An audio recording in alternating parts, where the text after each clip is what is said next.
Hey guys, so for the past week or so, we've been reporting on and talking about keeping predators out of the classroom. Specifically, we have found that a lot of teachers who have been accused of, not convicted of yet, I'll talk about that in a second, but accused of committing crimes against children.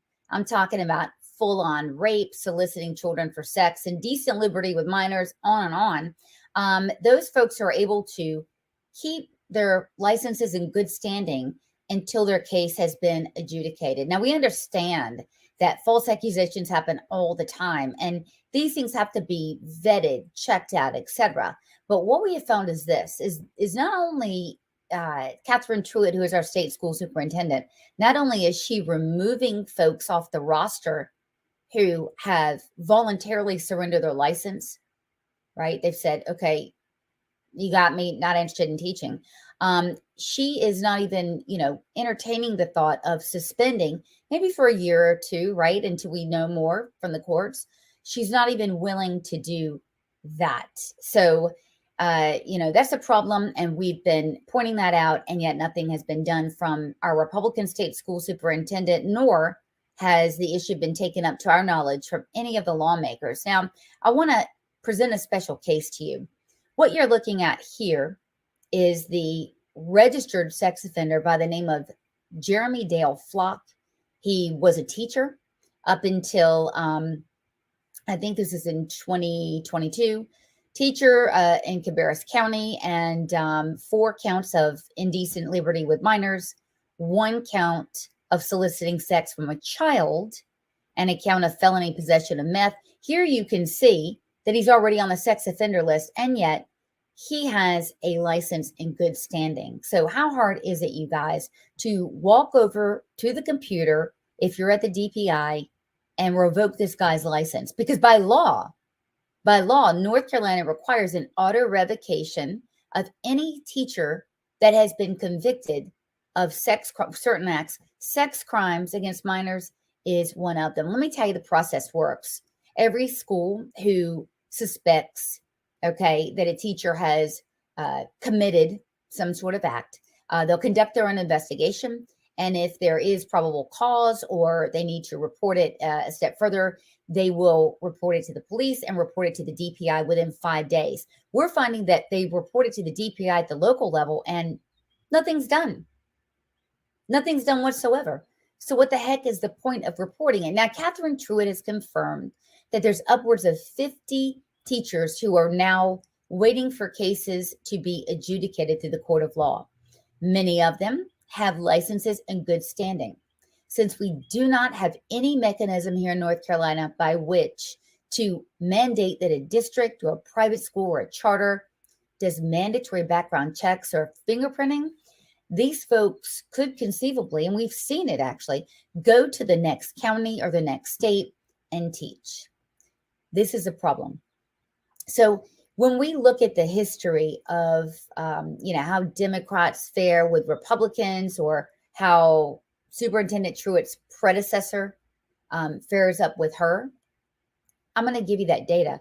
But you need to know that Truitt has already put her name in the hat to run again for state superintendent. This is a very critical issue. When these issues are pointed out to her, she's not taking care of it. Does she deserve another term? I would argue no. So let's look at the history of what other superintendents have done. So you'll see here the board and superintendent control. So that was in years 2016 and 2017.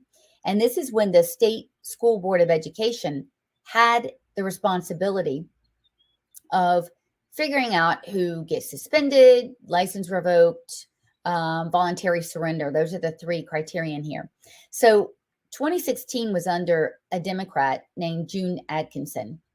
And it looked like the revocations, the one in the middle, the peach color, looks like those run pretty good pace here at 26 for that year. It looks like the suspensions were minimal and there were a lot of voluntary surrenders. We need to go back to that, I would argue. And then 2017, that backed off some. And, we could be looking at a case where, when there were very strict penalties for this and when the laws were enforced, we saw less instances of these things happening. So you'll see in the middle, this is Superintendent Johnson in this dotted line here. In 2018, right when our current state school board education chair, he was appointed, Eric Davis, when he came on to the board, he said, you know what? We want the state superintendent and the DPI to take care of doing this. We don't really want to be involved with this process intimately anymore. And so, the state superintendent will advise us every month what they're going to do, but we're going to check out. So if you look at 2018 and 2019, you will see that it's lower than 2016, that's for sure. But I mean, the pace for, revoked licenses is still going at a pretty good clip. Now, check this out. Toward the end of Johnson's tenure here in 2020, look at the revocation rate. It's right around 15. Okay. Remember, schools were closed in 2020. Okay. The voluntary surrenders were up there and the suspensions were up there. So it looks like Johnson did more or as much as Truitt when the schools were closed in 2020 than Truitt has done with revocations her entire tenure. So when we look at 2021 here, when Truitt came in, you'll see that's a flat rate across the board, revoked, suspended, etc. Now look here at 2022. The revocations at an all-time low.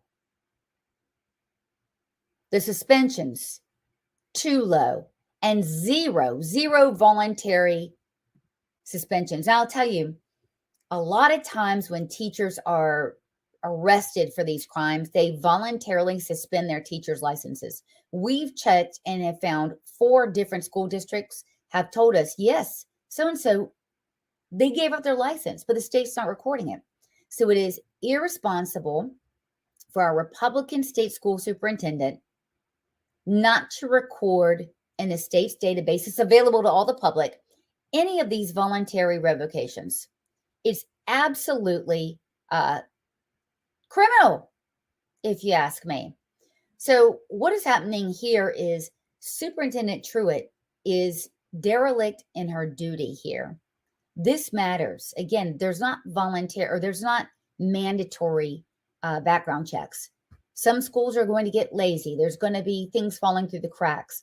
And so I find it galling that a couple of weeks ago, Truitt came out and said, the schools have never been this infiltrated with predators. We have to do something about it. And I actually agree with her on that. But the one thing that she can actually do, she's not doing whatsoever. So both things should not be true, that the schools are more dangerous and infiltrated with predators than ever. And that at the state level, under Catherine Truitt, she's not doing her job. We cannot allow this to continue.